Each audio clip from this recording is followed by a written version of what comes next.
Pada hari yang seharusnya menjadi hari bahagia putranya, Budi berdiri sendirian di sudut aula pernikahan mewah itu, merasakan tatapan tajam dan bisikan menghina dari para kerabat. Lihat ayah Gai miskin itu, bagaimana dia berani datang ke sini dengan pakaian lusuhnya, kata salah seorang sepupu Rea dengan suara cukup keras hingga terdengar oleh semua orang. Budi hanya tersenyum tipis, tangannya menggenggam gelas air putih yang sudah hangat, sementara hatinya berdegup kencang.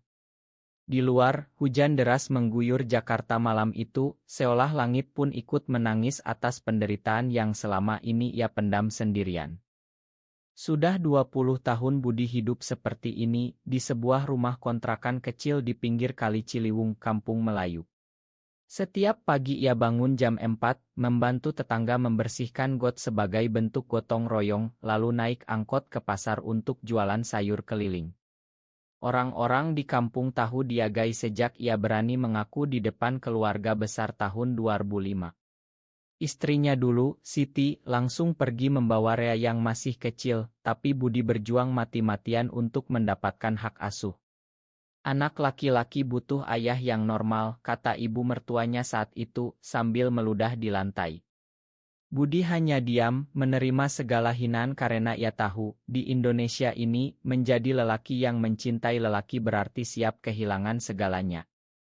Tapi tak ada yang tahu, di balik baju kaos oblong dan sandal jepit yang ia pakai setiap hari, Budi menyimpan rahasia yang bisa mengubah hidup semua orang. Bersama Andi, pasangannya selama 18 tahun, ia mendirikan perusahaan logistik kecil yang kini tumbuh menjadi jaringan nasional.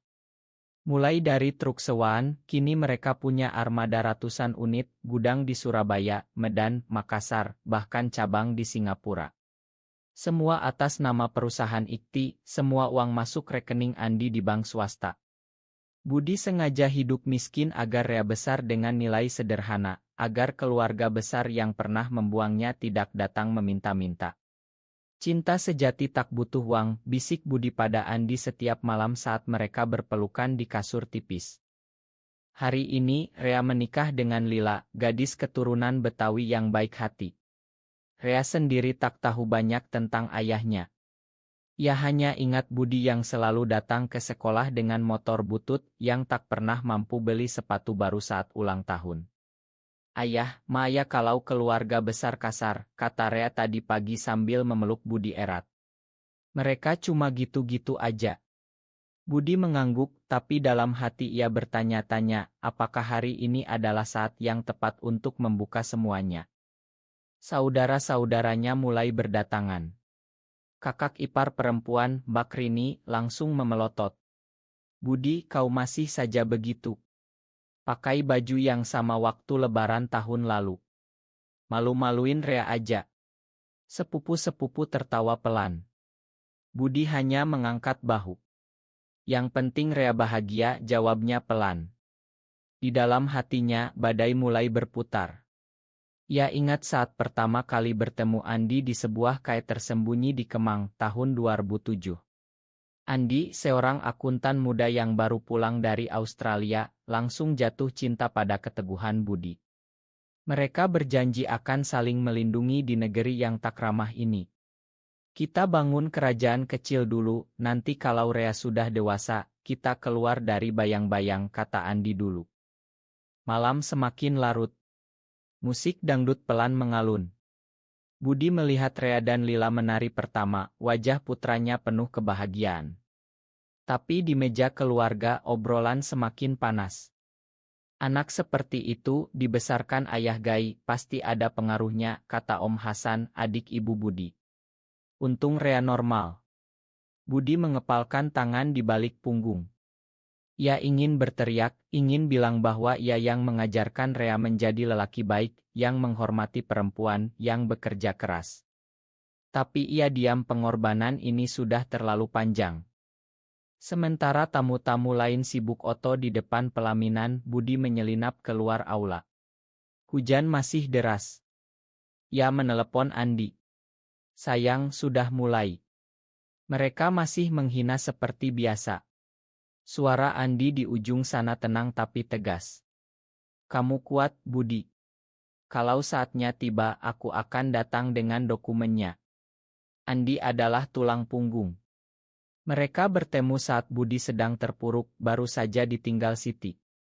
Andi tak pernah memaksa Budi keluar dari lemari, tapi ia selalu ada, memberi kekuatan. Bersama, mereka mulai bisnis dengan modal pinjaman kecil dari teman Andi di Australia. Awalnya cuma 2 truk, antar barang dari Tanjung Priok ke Bandung. Tapi Budi punya naluri bisnis yang tajam. Ia belajar online, baca buku, dan dalam 10 tahun, perusahaan itu meledak. Lasbat membawa Budi ke masa kecil Rea. Dulu saat Rea berumur 7 tahun, ia pernah bertanya, "Ayah, kenapa ayah tak punya istri lagi?"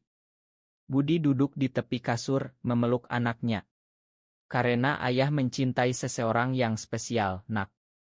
Tapi di Indonesia ini, kadang cinta seperti ayah harus disembunyikan." Rea kecil hanya mengangguk, tak mengerti. Tapi sejak itu, Budi berjanji akan melindungi anaknya dari hinaan yang sama. Ia sengaja tak pernah bawa Andi ke rumah, tak pernah beli barang mewah. Uang perusahaan disimpan untuk masa depan Rea, untuk kuliah, untuk pernikahan ini. Kembali ke aula, Mbak Rini mendekat lagi. "Budi, kau tahu kan, keluarga besar sudah bilang jangan harap dapat warisan dari ibu. Kau sudah dianggap mati sejak keluar dari agama." Budi tersenyum pahit. "Aku tak butuh warisan, Mbak. Yang aku butuh hanya Rea bahagia." Tapi dalam hati ia tahu, warisan yang sebenarnya jauh lebih besar dari yang mereka bayangkan. Perusahaan itu sudah bernilai lebih dari 100 juta dolar Amerika, saham di properti Bali, apartemen di Singapura, semuanya atas nama trust yang tak bisa disentuh keluarga besar. Rea mendekat, wajahnya cemas. "Ayah, Maya kalau mereka kasar." Ila bilang keluarga besar terlalu kolot. Budi mengusap bahu putranya. "Tak apa, nak. Ayah sudah biasa. Yang penting kau dan Lila bangun rumah tangga yang penuh cinta." Rea memeluk ayahnya lama. Saat itu Budi merasa mungkin hari ini adalah akhir dari sandiwara panjang ini. Di luar, Andi sudah dalam perjalanan. Ia membawa map tebal berisi laporan keuangan, surat kuasa, dan bukti kepemilikan. "Kita sudah cukup menderita, Budi. Saatnya mereka tahu siapa kamu sebenarnya," kata Andi di telepon tadi. Budi mengangguk sendiri di bawah payung bocor. Malam semakin dalam. Tamu mulai pulang, tapi keluarga besar masih berkumpul di meja belakang. Om Hasan mulai menceritakan lagi kisah lama, bagaimana Budi menodai nama keluarga. Budi mendengar semuanya, tapi ia tak marah lagi. Ia sudah melewati tahap itu. Kini ia hanya ingin Rea tahu bahwa ayahnya bukanlah orang lemah. Pesta semakin meriah dengan tarian jaipong yang dibawakan penari profesional. Rea dan Lila tertawa bahagia. Budi duduk di kursi plastik pinggir, memandang mereka dengan mata berkaca. Ia ingat saat Rea kecil, ia sering menangis karena teman sekolah mengejek anak ayah homo. Budi selalu bilang, "Jadilah lelaki yang kuat, nak. Jangan biarkan kata orang menghancurkanmu." Kini Rea dewasa, insinyur teknik yang bekerja di perusahaan multinasional, dan ia tak pernah malu dengan ayahnya. Tapi keluarga besar masih seperti dulu. Tiba-tiba pintu aula terbuka. Seorang pria tinggi berpakaian rapi masuk, membawa tas hitam. Itu Andi. Budi berdiri, jantungnya berdegup. Andi tersenyum tipis padanya dari kejauhan, memberi isyarat sekarang. Budi mengangguk. Ia berjalan ke tengah ruangan di mana sedang mengumumkan sesi oto keluarga. "Ma, sebentar," kata Budi dengan suara yang tiba-tiba tegas. Semua mata tertuju padanya. Mbak Rini mendengus. "Apalagi ini, Budi? Mau bikin malu lagi?"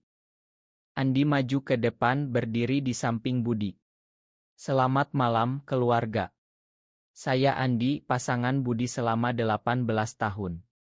Dan hari ini kami ingin berbagi sesuatu yang penting." Ruangan hening seketika. Rea mengerutkan kening, Lila memegang tangan suaminya erat. Om Hasan berdiri. Apa-apaan ini? Keluar kalian berdua. Tapi Andi tak gentar. Ia membuka tas, mengeluarkan map.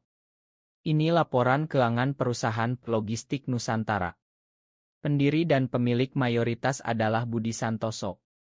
Nilai aset saat ini 120 juta dolar Amerika. Ia meletakkan kertas di meja utama. Angka-angka besar, stempel resmi, tanda tangan notaris. Hening total. Bakrini membaca, matanya melebar. Ini mustahil. Budi maju satu langkah. Selama ini aku sengaja hidup miskin karena aku tak mau kalian mendekatiku hanya karena uang. Aku ingin tahu siapa yang benar-benar mencintaiku sebagai manusia. Aku iya. Aku mencintai Andi. Tapi aku juga ayah yang membesarkan Rea sendirian dengan cinta yang tak pernah kalian beri. Air mata mulai mengalir di pipi Budi. Rea berlari memeluk ayahnya. Ayah, kenapa tak pernah bilang? Keluarga besar mulai berbisik-bisik, wajah mereka berubah dari jijik menjadi kaget, lalu malu. Om Hasan duduk lemas. Kami salah, Budi. Tapi cerita belum selesai. Malam itu baru permulaan pengungkapan yang lebih dalam. Word count ile tilu, 888. Ile opat. Rea masih memeluk ayahnya erat, bahunya berguncang. Ayah, semua ini untuk aku. Budi mengangguk, mengusap rambut putranya. Ya, nak. Setiap sen yang aku kumpulkan untuk masa depanmu.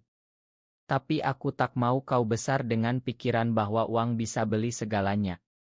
Aku mau kau tahu bahwa cinta keluarga itu lebih mahal dari apapun. Lila berdiri di samping, matanya basah. Pak Budi, terima kasih sudah mendidik Rea menjadi lelaki seperti ini. Keluarga besar mulai mendekat satu persatu. Bakrini yang tadi paling keras, kini menunduk. Budi, maafkan kami. Kami tak pernah tahu perjuanganmu. Budi tersenyum lelah. Aku sudah memakan kalian sejak lama. Tapi hari ini aku ingin kalian belajar satu hal, jangan pernah menghakimi seseorang hanya karena siapa yang dia cintai. Andi berdiri di belakang, tangannya menyentuh punggung Budi pelan, memberi kekuatan. Di Indonesia, momen seperti ini jarang terjadi. Banyak pasangan gay harus sembunyi seumur hidup. Tapi malam ini, di depan 100 tamu, Budi akhirnya bebas. Tiba-tiba Om Hasan maju. Budi, kami dulu salah besar. Keluarga besar akan adakan acara syukuran besok, undang seluruh kerabat. Kami ingin Rea dan Lila tahu akar mereka yang sebenarnya. Budi menggeleng pelan. Tak perlu, Om. Yang aku mau hanyalah kalian terima aku apa adanya, bukan karena uang. Malam berlanjut dengan obrolan yang lebih dalam. Rea duduk di antara ayah dan Andi, mendengar cerita lengkap. Bagaimana Budi dan Andi menghadapi Raya di Kaegai tahun 2010, bagaimana mereka kehilangan teman karena takut, bagaimana mereka tak bangun bisnis meski bank menolak pinjaman karena pemilik tak biasa. Rea menangis. Ayah, aku bangga jadi anakmu. Di luar, hujan sudah reda. Bintang-bintang muncul di langit Jakarta. Budi merasa ringan untuk pertama kalinya dalam puluhan tahun. Pagi berikutnya, di rumah keluarga besar di Depok, suasana sudah berubah total. Meja makan penuh makanan, semua saudara datang. Budi dan Andi duduk di kursi kehormatan. Rea dan Lila ada di samping. Om Hasan berdiri, suaranya gemetar. Hari ini kita belajar bahwa cinta tak mengenal batas. Budi, terima kasih sudah mengajarkan kami tentang penerimaan. Budi bercerita panjang lebar tentang perjalanannya. Dari masa kecil di desa Jawa Tengah, di mana ia harus sembunyi karena takut dipukul, hingga pindah ke Jakarta, menikah karena desakan keluarga, lalu kehilangan segalanya saat mengaku. Aku hampir bunuh diri dulu, kata Budi pelan. Tapi Andi yang menyelamatkan aku. Dan Rea yang memberi aku alasan untuk hidup. Semua orang mendengarkan dalam diam. Beberapa sepupu menangis. Bakrini memeluk Budi. Kami tak akan biarkan kau sendirian lagi. Siang harinya, Andi menyerahkan dokumen resmi. Sebagian saham perusahaan akan dipindah atas nama Rea dan Lila sebagai hadiah pernikahan. Tapi ingat, kata Budi, uang ini bukan segalanya. Gunakan untuk membantu orang lain, untuk membangun masyarakat yang lebih toleran. Rea mengangguk. Ayah, aku akan buat yayasan untuk anak-anak yang seperti ayah dulu, yang merasa sendiri karena identitas mereka. Budi tersenyum bangga. Sore itu, Budi dan Andi berjalan di taman belakang, tangan mereka saling genggam terbuka, tak lagi sembunyi. Kita akhirnya bebas, bisik Andi. Budi mencium kening pasangannya. Ya, sayang. Dan ini baru permulaan. Malam penutup, di balkon hotel tempat Rea dan Lila menginap, Budi duduk bersama semua orang. Cerita sudah lengkap diceritakan. Keluarga besar kini memeluknya satu persatu, meminta maaf tulus. Rea berdiri di depan, memegang mikron kecil. Terima kasih ayah, atas segala pengorbanan.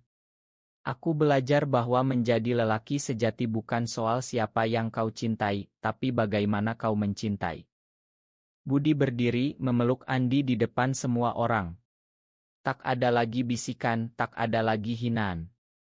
Hanya tepuk tangan dan air mata bahagia. Di luar, Jakarta malam itu terasa lebih cerah. Budi menatap langit.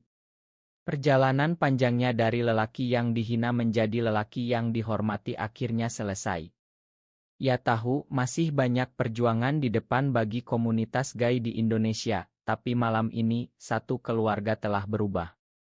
Apakah benar bahwa hanya kekayaan yang bisa mengubah pandangan keluarga terhadap seorang ayah gay, atau justru kejujuran dan cinta yang tulus yang sebenarnya membuka hati mereka? Benar atau salah?